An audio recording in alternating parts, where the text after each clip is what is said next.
Hello.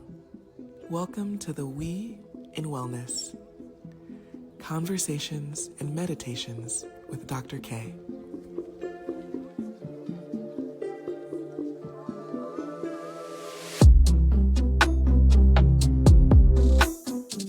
¿Listo? Listo. Hi, Paco. Thanks for coming on the podcast. Oh, thanks for having me, Dr. K. It's a pleasure to be here with you today. Awesome. Um, so could you introduce yourself to the audience? Of course, well, I'm Paco Plascencia, Mexican of birth, Mexican citizen. I live in a small town in the southeast of Mexico in the state of Chiapas called San Cristobal de las Casas. And I'm an osteopath here. Well, besides other things, right? But mainly I work as an osteopath. And also San Cristobal has given me the opportunity to be a lot of things or just try a lot of different personalities within the same human being, right? So I've been a beer sommelier, a comedian. I also am a rock climber, do certain sports like squash, a little bit of running, just trying to get fit and avoid sarcopenia because I'm a 4-year-old. I know I don't seem like that, but I am. And well, the 41-year-old from 1984. I'm a Pisces. I'm a double Pisces with a race in Virgo, but that's for an ascendant in Virgo or race. How it's in English, I mean, no. But well, basically that's a bit about me, just in general. Nice. Um, Hilarious that you told me your ascendant without me asking. Just Yeah. yeah, so sun and moon in Pisces and ascendant in Virgo. Okay. I think that Uh, helps me out with what I do for a living. okay. Well, let's go there. How does it help you?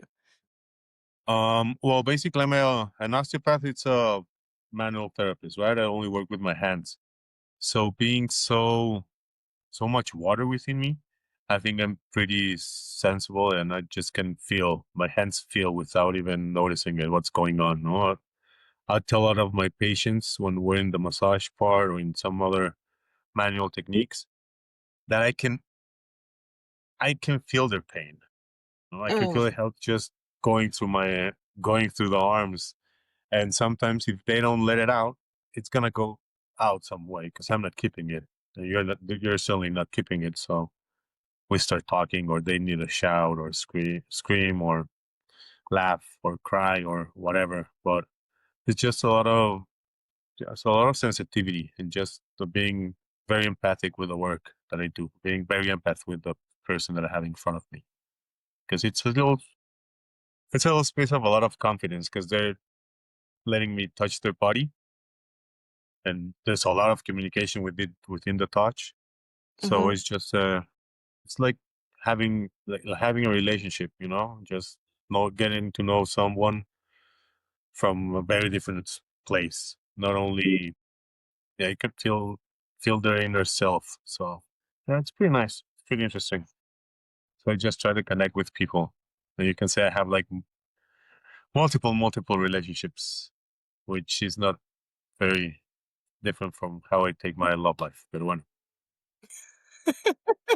All right. We're in the deep end already. Okay. Okay.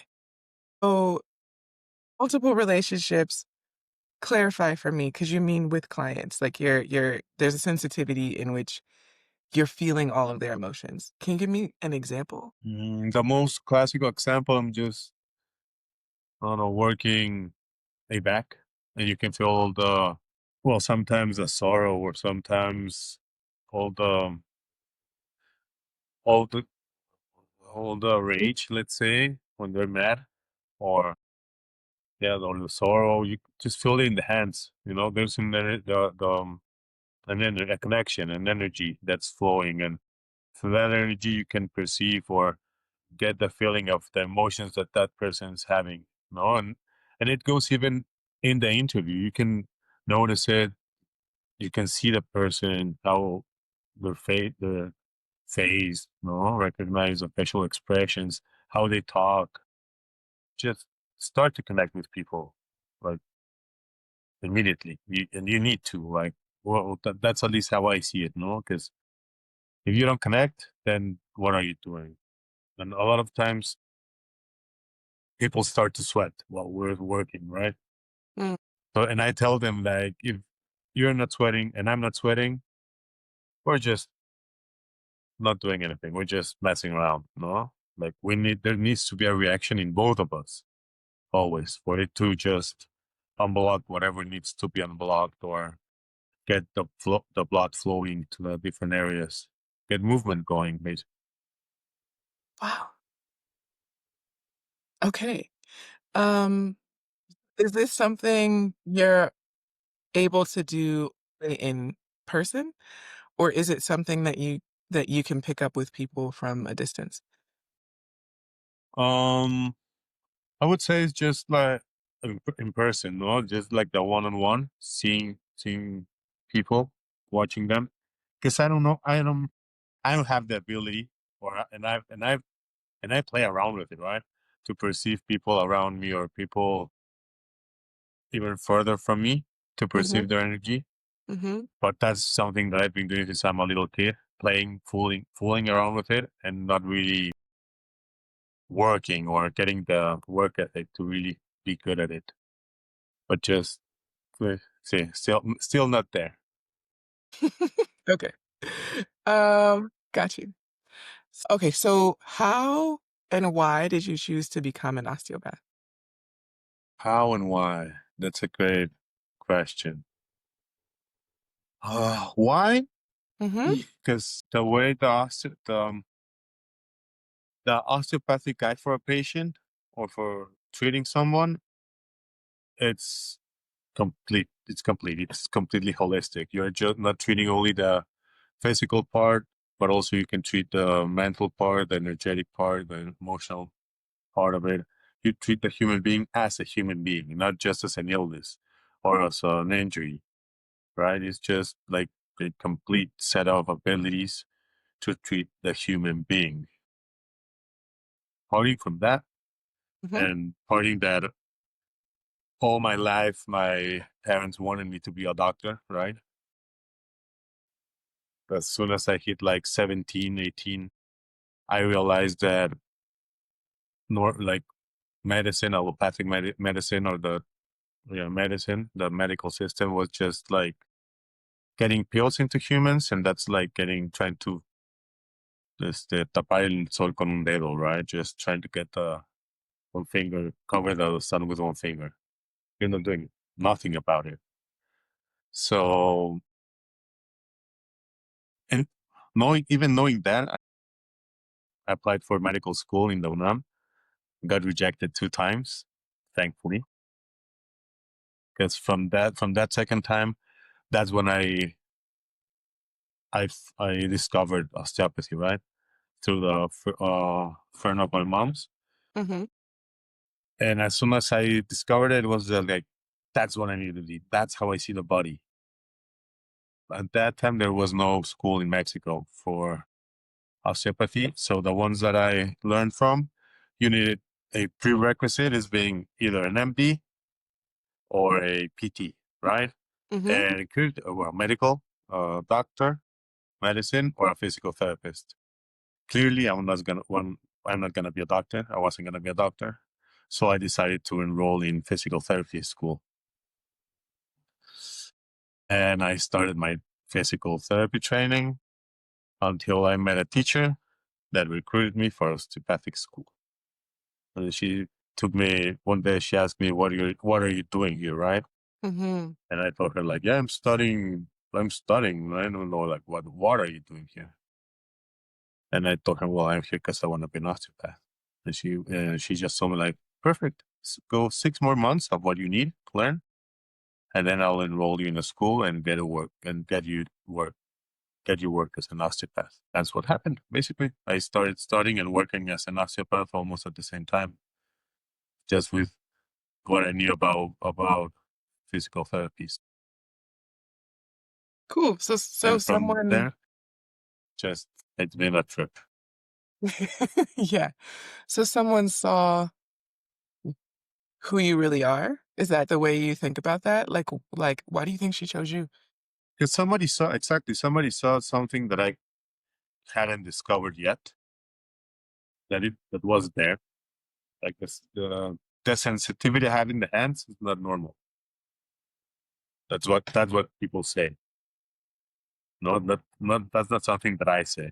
It is like just not normal. So she just saw it. She saw the way I saw the body, because I've always been able to see someone and really see what's going on with their body and with their life.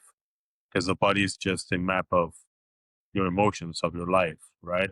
Depending on how you have your shoulders, how's your chin going, how you're moving, how you're walking, like all that information, I can decrypt it and tell you what's going on with your life, what's going on with yourself. So it's been just from that, well, that it's just how I got to osteopathy, to being an osteopath. All those little abilities, basically. Okay, so you started on this path, profession led. Um, how did you get to San Cris? I got to San Chris because of a girl, mainly.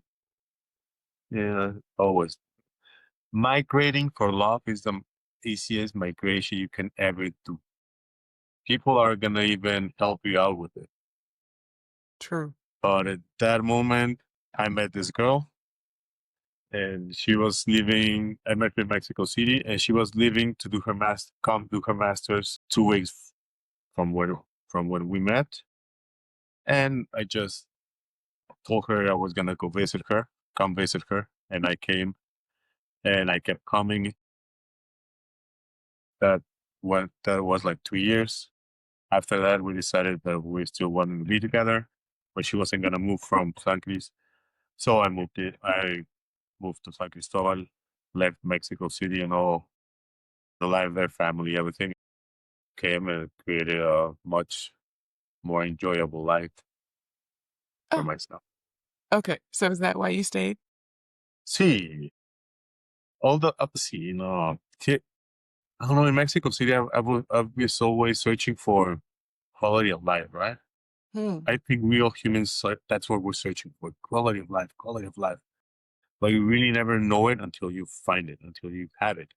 And for me, San Cristobal gives me a life quality that's just, I'm not gonna have it anywhere else in the world, or it's gonna be hard to have it anywhere else. So just missing. It's a very nice, and it's a very nice spot. Got a little bit gentrified right now, but that's I think that's the world we live in. So Yeah, gentrified by folks from the US or yeah, Mexicans? we're gonna call them whites because it's Europeans, it's US, it's Canadians, it's Mexicans, like white Mexicans. So Got it. I'm glad you said it and I didn't. Yeah, I whew, love you guys. I was about to say something different. Basically, I understand. It happens everywhere. I live in a much larger city. Um, and when I go into places that only have white people, like I can't, I just leave. Um, yeah. But I imagine that creates an interesting, I don't know, diversity of clients.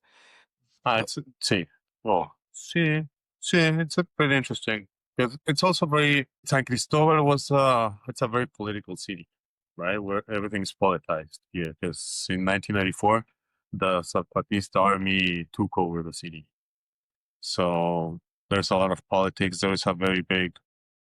It's like a little spot of resistance still, like in Mexico.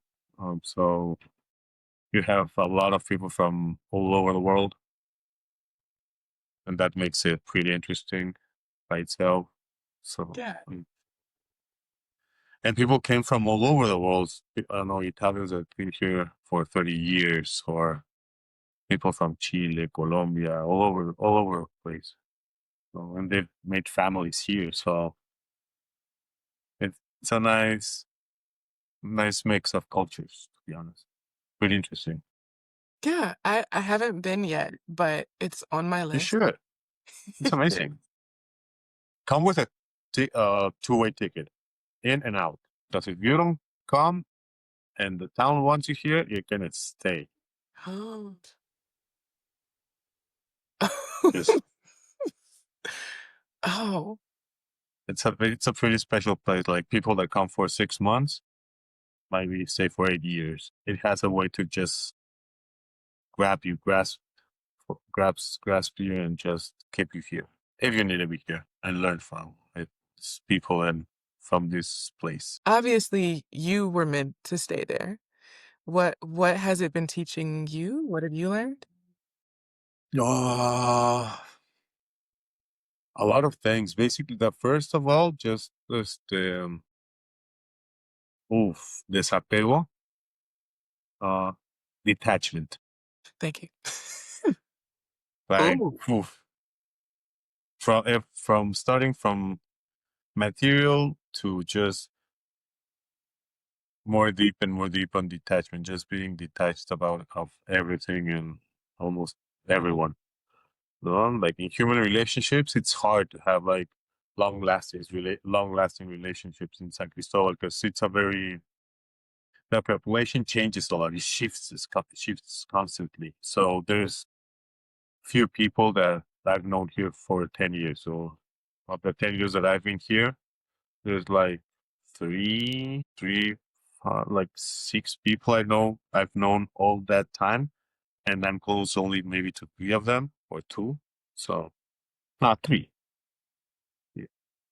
the third person is like, he's listening is like, he doesn't care about me. Nah, he doesn't know English, so don't worry about it. He's not Oh, gonna understand. So I'm safe. yeah, that would help. Okay, That helps. got you. Okay, so you're in a place where you haven't been able to have. No, I have those. I have them. You're able to have them, but you need to choose them, right? It's because people just come and go constantly. So you just start to create this little family, chosen family. Oh, And I've always said that Sangre is a bunch of people that are just renegades from the family or just needed space from their family. And we have we find our families here also, part of our chosen families. So yeah. it's an amazing spot. It's magical, it's beautiful, and part of its beauty, or major part of its beauty, it's the people that live here. Okay. I think I can relate in the sense that since I was little, I mean, I grew up in a very, very, very small town, and then I've since lived in big cities. But I've noticed that when I go to, let's say now I live in Guadalajara, it's how do I describe it? It's the foreigner community has a way of being very transient. Like they're all people who've wanted to leave something, escape something that they knew in another country, in another place. Um, they're seekers, but I think a lot of them don't know what they were seeking, and it can create an interesting dynamic where there's some friction. Um, in the sense of, well, to put it lightly, they're traumatized. Either by People's full of trauma at the end of the day. We're all full of it. So just some of us decide we want to get our trauma outside of our circle or just go and deal with it away. And some Mhm. people need the family or just stay in the trauma, right? Because maybe sometimes your family or your bubble, that's what's traumatic. That's what's creating this trauma. So maybe you just need to leave that and then you can start healing. But once you start healing, it never stops. So that's a journey for life. Like there's no, I stopped, I'm completely healed. Nah, my friend. So there's nothing like that. Like who's completely healed? Right. What being completely healed? That's a good question. So, okay. So detachment and being able to build community is what you learned. Community, Yeah. choose here. At least for me, that's two of our main things, or even more. Well, depending on the community, it helps you learn a bit more about the, no say, about the food that you eat, being more conscious about it, being more conscious about the way you treat your body. Maybe if you're not very conscious about those things, Sanctuary is a great place to learn it. So also, Yeah. Do you think that going there is what started a healing journey for you? Or were you al no, No, okay.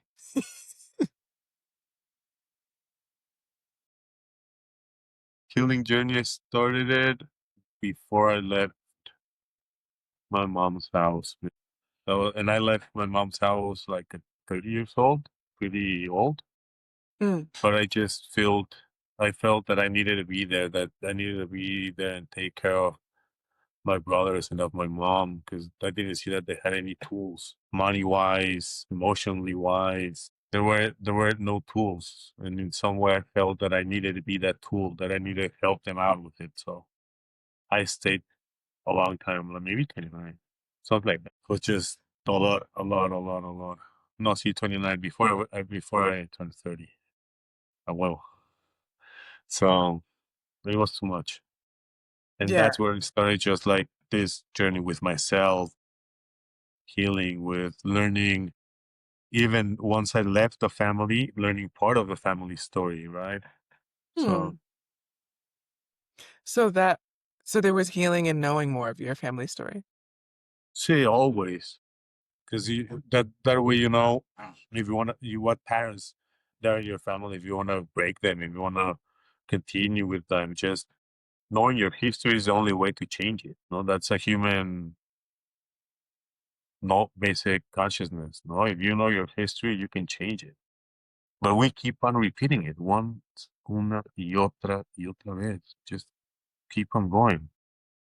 It's amazing how we don't learn about our own history, about history, maybe. So, but that's just humans being humans. Yeah. I, I recently learned more of my family's history. Um, I had a family member visit who I hadn't really spent time with in at least a decade. Uh, and hearing about the way that, because I know they listen, so I'm trying to like not call people out. Hearing the way that there has been relationship patterns. Um, these type of women in my family marry these type of This men. type of man. Yeah. And it was something that was, I'll say, championed and put up on a pedestal and like, this is the way it should be. But then when you peel the layer back, it's like, oh, none of you are happy and this doesn't work. Um, I also had an aunt share with me. First, she was questioning. She was like, "Why do you live somewhere else? How do you do that by yourself as a woman?" Like she had all of the questions in succession. Like what? Like that doesn't make sense to me. I could never do that. And then she stopped herself and she was like, "Wait a minute. Maybe you do that because like I couldn't. Maybe I'm going through this so that you have those options." Uh, And that really touched me. I don't think she knows that meant a lot to me to hear it because there's been a lot of judgment from people in that generation in my family who don't understand why I'm a free spirit. Oof, that's hard. My siblings don't understand what I'm doing here, or that's how I feel it, to be honest. Because when I broke with this girl, the one with whom Mhm. I came, they asked me like, "So are you coming back?" Like, oh no, I wasn't here for her. No one was part of the trip at all. I'm here because of me. Mhm. We're just keeping distance from everything and everyone. Because I also know that my family is not coming to visit, or at least not as much as I would go. And that way Mhm. I can control my interactions with my siblings. So I just have nice distance and balance, Yeah. Do you think healthy for everyone. it's healthy? Yeah, I mean after 29 years at home, you're allowed. Um Although my culture is a little different. But do you think that you're extra sensitive to your family? No, I think I have a peculiar relationship with my family because it's only my sister, my brother, and myself. That's it. My parents are dead, gone and by. So it's just the three of us. And I wouldn't say I have the best relationship with my brother. I'm working and having a much better relationship with my sister. And I'm having a much healthier relationship with myself. It's an important part of everything. It is. The most important part. How do you think you've known yourself? Like, how do you build the relationship with yourself? Going through dark times, through nice times, just I will say being able to have people help you out with it, have those therapists or friends, people just around you that can hear you and hear yourself. Remember that all the bad times are going to pass, all the good times are going to finish. So, and try to be the balance because I've always thought that or think that health, it's also keeping yourself in a balance between your light and your darkness. You're or between anything in life. Not never too low, never too high. Just balance. You're not always so glamorous, you're not always so great. And that way can at least for me, I've learned to be in a pretty good health wise and pretty healthy, just more centered, knowing what are my limits, what can I do, getting respecting my own timing, my own time. Very important for myself. I can sometimes say that I'm gonna paint the wall and it could take me 6 months, 2 years. No? Just like different things. We just or because maybe I never wanted to paint that wall. It's just part of a process of just thinking or getting to a goal that I might not get to it. But all the process for that goal, that's the important part of the journey. What do you learn from that those goals? Either you're gonna make them or not, that's not the important part sometimes. But what you learn from trying to achieve that goal, that's the most. And through all that, little actions or big actions, just start to get a more more inner peace within yourself. But that's how I've been trying to do it. Because 4 years ago, five, I wasn't in the best place with my life. So, and I've gone through some depressions, some that I've known of, some that I haven't. No, just very low moments where my energy is very very low, and then I haven't noticed it. But like all times pass, and you learn from all that. No, and I've learned from all those moments that I haven't noticed myself in a bad position. Now I have my cues to just know that okay, I'm going maybe through a little depression here, right? How can I change it? And I have different tricks. One that I love when I'm getting like feeling like low or getting a little bit depressed, smile. Just smile to the mirror. Whenever you see a mirror, just smile. You might not feel you want to smile. And I know it sucks, no? Having a smile where you feel like crap, it's hard. But just smile whenever you see yourself. Or Hmm. try to smile in any moment when you see someone. Because what happens is that smiling changes your neurochemistry. So why not smile? No, I know you don't want to do it, but if you do it maybe for a week in a mild depression, the mild depression just leaves because you're changing your neurochemistry. You're changing your own chemistry in the brain just by smiling. So amazing. And those little tricks, just learning little things, trying to be never too low, never too high. Mm. I hear you. I'm in agreement. But I can hear the tone in my voice. I'm like, "It's not that easy." I There's know. Hard. It's always easier to say it than to be done. But if you have the tool, but those are the tools that if you know and you have, at least you have the information. At least you're not ignorant about it. Either if you do it or not, that's your choice. maybe you need to be feel bad, and that's part of your healing journey. Just feeling like the world's gonna die and everything around you is crumbling. Sometimes it's necessary to feel like that. Just remember, you have the control to change your chemistry in the brains. Yeah, I think I agree.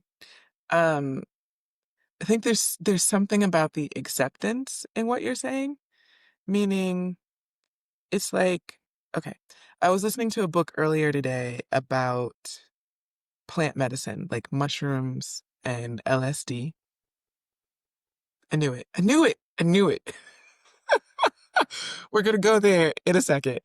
Sure. Um, but like a footnote on first of all, the one that I'm listening to is very removed from indigenous practices. Like it's very pulled back from it's giving the history of it in the US in the sense of these are the people who studied it at Harvard. And I'm like, none of them called a shaman. They just went and got the meds and thought they knew Studied what them. they were doing.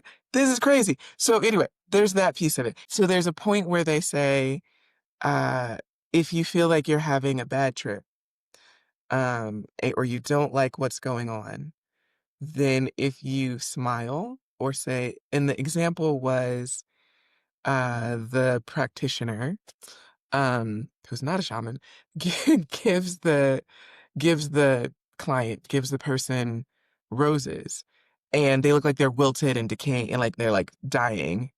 Um, and then they do it again and they say, I'm giving you this with love, and then they come back to life. And I feel like that's kind of what you mean about the smile. It's like the events that are happening in a way they're neutral, but they're also the shade in which you take it on changes how your neurochemistry deals with it. Yeah. So, plant medicine. What do you know? When have you done this? What have you done? I've done different. I've done ayahuasca, ayahuasca, peyote, tepescohuite, shrooms, different kinds of shrooms. I'm a I'm a cannabis user. Um, what else? See, if it's natural, I want to try. Cool. So yeah, they've all teach me so many different things. So Yeah. really amazing what the plant medicine can do to the bodies. And right now, I'm trying. I would love to have one of my patients go through a little microdose of psilocybin to see if we can start creating some more some neurological paths with her. Like that's what shrooms do, right? Like neuroplasticity. So Mm-hmm. maybe for this old lady, it would work at all. Oof. It's hard because she's taking a lot of meds. So it's hard to have a nice protocol with all the kinds of meds that she's taking. So the family has decided that it's not the safest place for her, and I respect it. So You mean your office or the city? no, in the office, I receive patients from uh, so many different backgrounds, so many different illnesses, Mm, and for some, we always try to find the best options for them. Within all the things we have available in San Cristobal, like the homeopaths or acupuncturists. I have my limits, and I know them. So I always try to have people help me out or work together to help out people because that's what the idea, right? Help yeah. out. We call it Earth. integrative medicine. It's great. Um, yes. So, okay. I so while I live here, my practice is still mostly US based. I cannot recommend microdosing just because it's illegal. Um, however, I personally have found it very effective. Um, if there's yeah, because sometimes I deal with anxiety, sometimes I deal with depression. Um, Nothing fully at the extremes, but with a microdose, I can, um, manage the symptoms in a way that allows me to then do the work. Nice. Yeah. So I'm wondering for you, what is your, I guess, relationship with microdosing? Are you like, "Yeah, I do it every day." Like No, no. Microdosing, I've worked it like to help me out with addictions and with mild depression moments, but it's not something that I constantly do. No, it's just for like little small protocols, and that's that. Like it's not like something that I'm gonna be like, yeah, I'm gonna make microdose every day. Just no, because I don't I know I don't have like the like moments of just going from anxiety to depression. Not really, right? So I have lots of depressive moments. I have moments with a lot of anxiety, and I've learned how to work with that without the need of microdosing or something else. Just feeling it, letting it be. Yeah. Yeah, there's moments where I'm feeling it, there's moments where, I take a bath, where I make sure there's more nature in my day-to-day. There's different levels. Sometimes it's like turn everything off and just do some coloring. My dog helps me out a lot, to be honest. Yeah. Susana, she's a hero. He helped Susan. me out. See, What por kind Susana distancia. of Plascencia. What breed? What, qué raza? Mutt, Oh, mestizo, Mutt. yeah. Yeah, so she's a real hero. Why do you say that? Because Susana came to me 4 years ago. We got it. We took her out from the streets. She is when I got separated. She was with the ex for maybe a year. But when I finally took custody of her, I wasn't in the best moment of my life. I wasn't like it wasn't all cheers and happiness in my life. And she's a very not happy dog. Oh no, we just traveled through that little moment of depression together until we had to move, really get uncomfortable and move. And we've been just working out together all those fears together, her fears and my fears. Walking, basically, just walking them through the streets of the city. It's really sweet. So And she then we're more confident with yeah, our relationship. that's nice. It's amazing just walking and connecting. Because at the end of the day, that's what we're doing when we're walking. We're connecting. Yeah.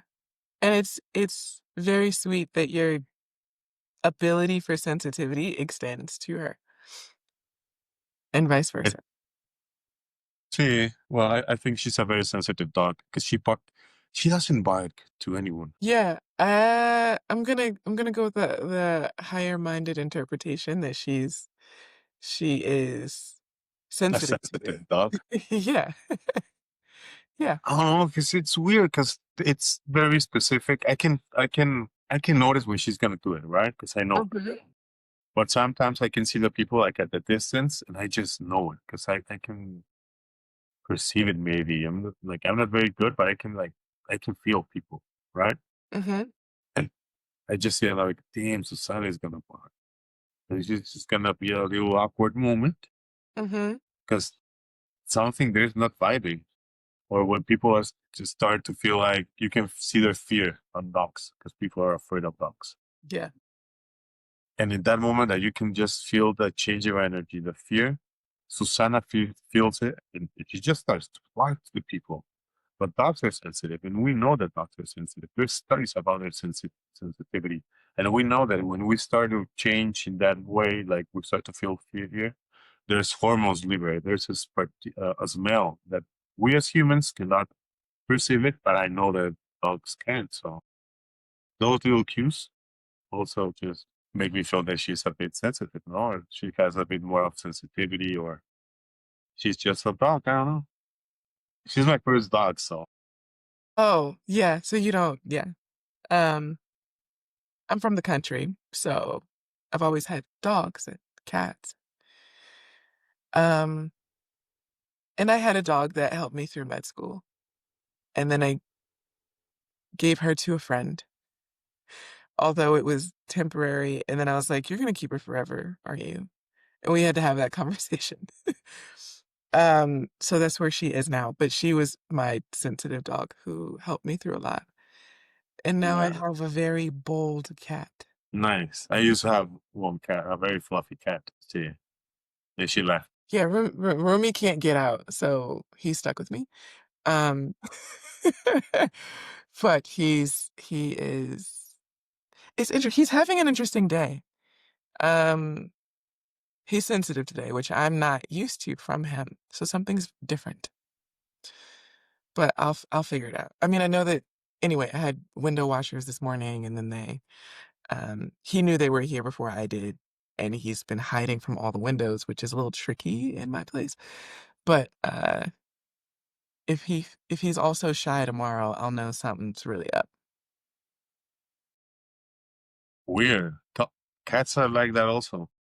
Animals are like that. They can perceive things that we don't. Yeah, yeah, and it's sometimes I wonder if they're sensitive to what my reaction would be, and so they just have a reaction that's more outward. What I mean is, I wonder if your dog is keeping you safe by reacting, like, she knows you wouldn't like their energy. Maybe yes, maybe, or just protecting herself. Because Yeah, funny story, I don't. I'm the human support animal. You see that there's this support animals. yeah, but you're In her our case, it's I'm the support animal, right? yeah, yeah, So yeah, I don't know. Because Susan is a very special one. got it. I hope you send me a picture. This is it. Oh well, I will. Ay, la Susi. Yeah. Okay. I kinda wanna get back to the mushrooms and the ayahuasca and the peyote. Um, what was the other one? Tepescohuite. Biscoite. All of them, it's DMT at the end of the day. They all have the DMT components. Okay. Right, you did just say that. My brain is so slow today. Um, okay. How did you know when to choose what medicine? Or did it choose you? They came to me, basically. Like, I need maybe a change in my chemistry. I don't know. They just came and I took the chances, right? So basically, like that, 2 times with everything through friends and always with friends. So Okay. that's nice. Mhm. And do you, was it in ceremony? But, peyote and ayahuasca, yes. Pepescohuite, not me. That was, we needed 2 tries for that one. And a very funny story. I like funny stories. I'm gonna make it very short and just say that the pescohuite, basically the first try didn't work out. The dose was very little, Mm, so the provider gave us like the oil, el acetato. But for it to work, it needs to be rectal dosage through your anus. Amazing, love it all the way. The hardest and most incredible trip I've ever had, but fast. And it just hits like I was expecting it to go fast, but not that fast. Just started everything started just to go to fractals and facials and just everything very beautiful, but it was very fast. It just go your body cannot really support it for much long for a longer trip. Mhm. And it's just like and they told us it was gonna be fast, just a quick trip. And amazing. I would do it again. You know, you know, more prepared and with less food in my stomach. Yeah, I don't know if you listen to my brother's about his ayahuasca journey. Uh, I didn't get there. I okay. remember. Yeah, he explains that, they kept telling him, "Oh, it's so exciting, you know, be ready to purge, just don't be afraid to purge." And he was like, "Yeah, I'm gonna, like, let go of the emotions, I'll be free." And then they bring out buckets during, you know, when they're really ready, and he thought he was supposed to, like, throw away pictures of people from the past or he did not he had no idea. Yeah, and then finally he was like, "What goes in the bucket, and why does everyone need one?" And they told him, and then he decided, "Oh, nothing makes me throw up. I have an iron stomach, I drink, like, I don't need." He didn't know. He did not know. Anyway, so it ended up In ayahuasca and in peyote, I also didn't throw up. Like I didn't purge. really? Really, just it was very inner, like a very inner trip. So I think it's part of that. But I really didn't purge on those. Like for the pescovite, I held it purge. Hmm. And I also like if you prepare yourself, maybe you don't purge. I don't know. Yeah, it is different. I I fasted a bit for those days. Like I try to eat very healthy. Yeah, there's a long list of rules to prep for ayahuasca, depending on who you do it with, but I tend to prefer the stricter list, um, which is like no meat, no spices, hydrate as much as you can, clean up Caramba. clean up what you consume, even in media, you know, like no porn, don't masturbate, like just clean it up. Keep your energy to yourself. Sí. Yeah. Yeah. Um And I do think that would help because I ended up prepping for ayahuasca before a bufo and psilocybin journey, Ooh, and I didn't purge, but other people around me had less than I did, and they purged. you did a purge with Bufo? Wow. I haven't tried it, but that's the one they said like you purge because you purge. Emotions were purged, No. Because you, but physically, like, I thought I might, and then I didn't. I was just like, "Oh, oh, nice. man." So, Emotions are the best to purge. Just yeah. change them. That's what I love about shrooms. Just the change in the chemistry after a nice psilocybin trip. Amazing. Just you can feel even happier. Just like, woo, something changed. Let's Mhm. go, friend. You can old Mario, just like get it. Yeah. And everything's green. Uh-huh. Everything is happy. And then just through that happiness, you can work wherever you needed to work and we're set for the next one. Yes. Okay. So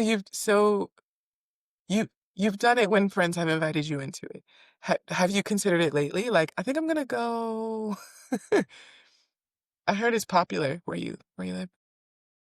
No, lately I haven't felt the need to it. But maybe I would like to do it and prepare myself better. Like each time that I do it, I prepare to like prep myself better. Maybe for that, maybe for the prepping more than anything else. Mhm. You know, there hasn't been the chance, and it's not something that I want to be doing or that you should be doing every I don't know every month. Just the time comes for it, and it always does. Yeah. Yeah, Just need I've to open to it. mhm. Yeah, I've met people who've had cycles where they've done it every month because they may be really good friends or partnered with someone who runs ceremonies, and it's like Mm. And I'm like, "Oh, you're not called into it. You're just there." Yeah. I can't after mine, I can't imagine doing it. Exacto, ¿no? Like monthly. No No. mames. No. No. No. I'm like, ego death every month? Absolutely not. You won't, exactly. No, no, no, no. There's no need. Just, and even it takes time to just understand everything, no, that you felt or you saw or whatever happened with you. Mhm. Yeah. It It takes takes a time. couple that integration is months. Sí, sí, sí, sí. Pero, well, there's people that like to do it, that go to Tulum and have a lot of ceremonies. And then there's cacao, right? Yeah, I haven't No, done one yet. No? I think it's a hoax. Oh, interesting. Hot take. Cacao. Okay. I mean, yeah, it's not psychoactive, but it's ceremonial. I haven't done one, but I assumed it was ceremonial the way that Tamascal is ceremonial. I haven't done a, I reject going to a cacao ceremony. Okay, yeah, yeah. Okay. Fair. Fair. It's gonna be more watery and very bitter because Mm-hmm. that's cacao. Cacao is bitter, Yeah. pero and yeah, it's gonna get you a bit high. Yes, Mm-hmm. just chocolate and chocolate gets you high. Pero Oh, getting a right. Yeah. ceremony around cacao and let's take cacao and be brothers. Okay, so there's no ancestral value to there's no wisdom around. No, o sea, no, or at least not that I know of. No, or at least not that my friends that work with chocolate tell me about it. For them, it's just a business. Like, oh, people want cacao for ceremonial cacao. Yeah, yeah, yeah. I'll get it. Got it. No, and the idea of ceremonial cacao is that a tata or a priest down in the community gets a blessing towards that cacao. Oh, Go and try one, and maybe if it's amazing, okay, yeah. I was just gonna let. go to one in Puerto Rico, which is also interesting because they don't grow their own foods on the island. They could. It's a fertile place, but yeah. Clearly for tourists. Yeah, I was there and they had the option and I was like, I've been wanting to do this. And I didn't even think about, wait, they don't even grow it here. How could it be something that is indigenous or supported by the community in that way? It wouldn't make At any. least here they grow cacao, no, in Chiapas. Yeah, yeah, So at least yeah. there might be something there. Pero honestly, I don't think there's none. So just new neo shamanisms or those type of things, right? The new agey ideas. Yeah, yeah, yeah. I'm into original shamanism. If that's a thing. Yeah. But well, if some of your listeners know about more about cacao ceremonies, they could let us know about it. That would be helpful. Yeah. Comment if you know. What have we not covered? Oh, you said very early on, oh, well, I do a lot of relationships the same way I do in my romance. And I know everybody will be like, why didn't you follow up? So explain, Well, please. I Explica, por favor. relate myself. I relate with people from polyamory, Mhm. or try to. I'm in the first parts of this journey because I've always been in monogamous relationships. Although I'm not a monogamous person, I've always cheated on that. Yes, It's so honest. that's also part of why I try to change and not be a monogamous person. Right? Go through no non-monogamical ethical relationships. Yeah. Yeah. Um, and through that, I've been trying to relate and be very clear and have nice conversations and very clear rules with the people that I share with. And right now, I think I'm in a nice balanced place with two people. So Yeah, trying to maybe change it a bit. I don't know. See, yeah, no, it's always a complete evolving pattern because at the same time, I really don't connect emotion deeply emotionally. I'm pretty hurt. There's a lot of see. I'm pretty. My heart is pretty cold because been hurt a lot. No, Oh, so I'm in a process of healing process from all that. yeah, I was shocked because of all of your Pisces energy. Do you, yeah. I Let, love to be. I love to love, and I'm in love with love. Pero loving is hard. It's just tough, and nowadays it's even tougher. And then I also live in a place where, to be honest, there's bunch, a lot of amazing women in town. You know? Amazing, amazing women. But we men are too dumb and too stupid to take care of it or to really provide something nice or more security or being at the same level of like, of evolution, right? mm-hmm. So it's hard to have relationships, at least in my little town. So it's more, it's just little by little constructions that goes brick by brick, little by little, and they take time, no? So some are better, some are worse, but it takes time, patience. Patience and faith. You're like, not that part. I didn't say that. I don't know. I don't know. I don't know. I've seen like, why Oh, not? No, yeah. because faithing that you're gonna find someone that's gonna make you feel loved, if that's the word. Because for me, love it's just a feeling of peace nowadays. No? Like if it brings me anxiety, bad. If it's questioning myself, uh, that shouldn't. So not to in a healthy standard. Maybe it's good, Yeah. pero anxiety, no. No, you should be in peace, in calmness, just knowing that you have someone that supports you, that's gonna be there if you need it. No, in different levels, physically, emotionally, just mentally, just be there, Yeah, and that takes time. I don't know. I go back and forth on this one. Well, I'll explain why I say patience and faith. It's because there's a song from In the Heights that's called Paciencia y Fe. That's beautiful. Um, but and so it sticks in my head every time someone says patience. I'm like, and faith, because it's just but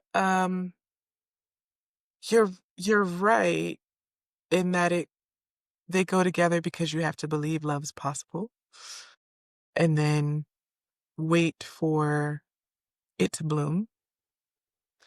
Um, but the anxiety piece is interesting to me. So, I'm a therapist. And yeah, I feel like there's a nuance around, and I promise I'm not trying to therapize you right No, no, no, no way. now. But there's a nuance around like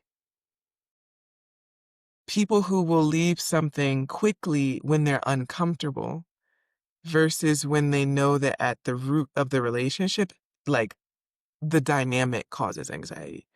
But if you've never felt truly connected or loved or been challenged that your own blocks to love are in the way, and then someone's doing that, it feels like anxiety to people and it feels like not peace. Um, and I don't know, I feel like I try to help people find their own inner voice so they can know the difference because I can't tell them which it is from the outside. But does that make sense? Kind of. See, see, but I feel like anxiety maybe on your behavior, no, or not feeling secure about what you feel for someone or what the other people feels about you. Also, like there's Got so many layers to yeah. the anxiety that you can feel, or how you're gonna portray it, or just how you're gonna live it, right? Maybe I don't know for someone not answering a text that can create an anxiety moment, no? Because why hasn't he or she wrote me back? Yes. No, maybe she's just having an app. Who knows? maybe she's working. Like, but if a simple text creates something in you like that, something is not being saved. Like either they're not giving you security, or either you're not being secure about your feelings, right? So Yes. Yes. I would agree. I appreciate clarity. Um, because I think I was thinking at, like, a later stage in relationship where someone might be trying to figure out how they communicate love. Yeah. And then how do I put this? I guess and then at a point where it is they're like, "Ah, why do I have to work to be in relationship? Why do I need to come clean with my emotions?" And it's like, that's what being in a relationship is. being vulnerable at the end of the day. If you're not able to be vulnerable, then you're not in a relationship. You're just there, sharing with a roomie or having sex with a roomie. Yeah. It's just, it's hard. It's process, but well, but at the same time, if you're in a relationship and you need to communicate Mhm. how to love, or that you're trying to find out the love language of the other person, and you've been there for maybe 3 years, dude, that communication should have been in the first 6 months, right? Like there's a lot of people who we just flow, we just let it go. And no, like if you do something that's uncomfortable, say it, talk about it. It can be like little things like the way you smell, the way you eat, For real. little things that after maybe during the first 6 months, you don't care the way someone smells. Maybe no, you even find it sexy. But maybe after 6 months, you like start to real feel that smell because physiologically your brain is out of chemistry to feel that love, no, to feel Dopamine is gone. love. It's Yes. gone. Dopamine is gone. Mhm. So now you start to see the people for what it is. And if you don't have those uncomfortable moments with that relationship in that moment, they just let it by, then it's like, why didn't you tell me like 2 years ago that you hated my smell? And that's when it's nonsensical for the other one. It's just like, it blows your head because you like, you didn't mind 2 years ago, right? You're like, no, I didn't have that chance to tell you. I didn't have that confidence. Like, I wasn't feeling love or feeling so loved to be vulnerable about it. And that la chingada, way. You need to be, feel, if you're in a relationship, feel love and being able to feel vulnerable every moment of it. Mhm. Like, that's part of the relationship. That's part of creating a rapport, of loving someone. I agree. Oh, yeah. They don't. They want like you The said easy earlier, dopamine. you said everyone's seeking connection, right? Isn't that what you said? Everyone's seeking connection, but nobody wants to connect, Yeah. Yeah. like So really on connect. on that thread, before you finish the whole thought, I'm gonna ask you this. It might be related, it might not. Um, do you uh okay, sorry. Final question. Um, if you could offer advice from anything that we've discussed, from any part of your life, from one of the plant medicine journeys you've been on, from being an osteopath, from being monogamous to poly, for being a big brother, anywhere. I know I've made this quite broad. What would you want listeners to know? What advice would you give? Don't be afraid to be rude with people. Be rude from a very respectful and polite way, right? Also, there's ways to be rude because rudeness can create limits. The limits are healthy. But just don't be an asshole, right? Yeah, yeah. Just you can be rude. Like feel free to be rude whenever it's needed. Like, people sometimes need to hear something harsh and strong, Mhm. and we don't say it, or we just don't take that moment to say it because we're afraid of going too hard or being perceived as rude, right? When we're just trying to be honest. And that's see? Yeah. I feel like spoken like a true comedian. It's like, go ahead and test those boundaries. Always. Yeah. If your relationships cannot test, if you're not able to test the boundaries with your relationships, friends, family, and more, life's not that fun. Yeah. Yeah. You'd grow less. You're right. Okay. All right. So I'm gonna pull a card or Okay. two or five or whatever comes out. Tarot? We got two. I'm gonna just save us with these two. Um okay. Do you know What tarot at type all? of card? I know some of tarot. Oh, Yeah. okay, yes. I pulled the moon and the tower. Interesting. See? I don't know. I actually don't know the names of them in Spanish. I mean, La Luna, of course, but La um, Torre. yeah. Oh, La Torre. Oh, I knew that. I'm like, I live in a torre. How did I not know? No, no, es La Torre 3B. It's hilarious. Okay, I will put clear picture images later. But, huh, Moon is your ruler. You started by telling us, "Hey, I'm a double Pisces." It's everything I do. Go with the flow. This one in particular, it does have the dog and the wolf, but they're very faint. And the classic card has dark figures in the water. This one doesn't. Although the water looks rough, tumultuous. There's lots of waves. Um, and we're filming this at the end of the shadow of the supermoon Aries. I mean, it looked like the moon was like right here in my face. Like it was like the Wow. moon's been huge lately. So you say they've been huge. I would say this is, I mean, to me, it's going with the flow, even when there's rough waters. That's what this particular card looks like. Saying that's life. That's my life. Hmm. Yeah. Just flowing, flowing, flowing, flowing. And this tower is a bit more, sorry, it's fuzzy. This tower is very uniquely shaped. It's a triangle sitting on top of a triangle with the point meeting. Hmm. Mm-hmm. And it looks like it's on fire, which is tower card coming back. But there's not,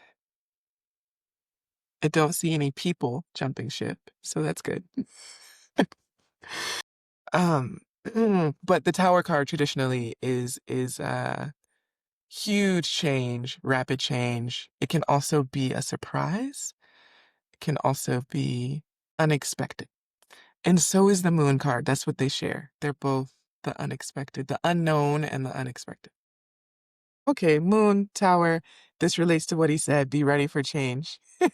Be willing to risk being rude to set your boundary. Well, thank you for joining the podcast and being so It's a open. pleasure. It's been a pleasure. What a nice conversation. Right, it's fun. Okay.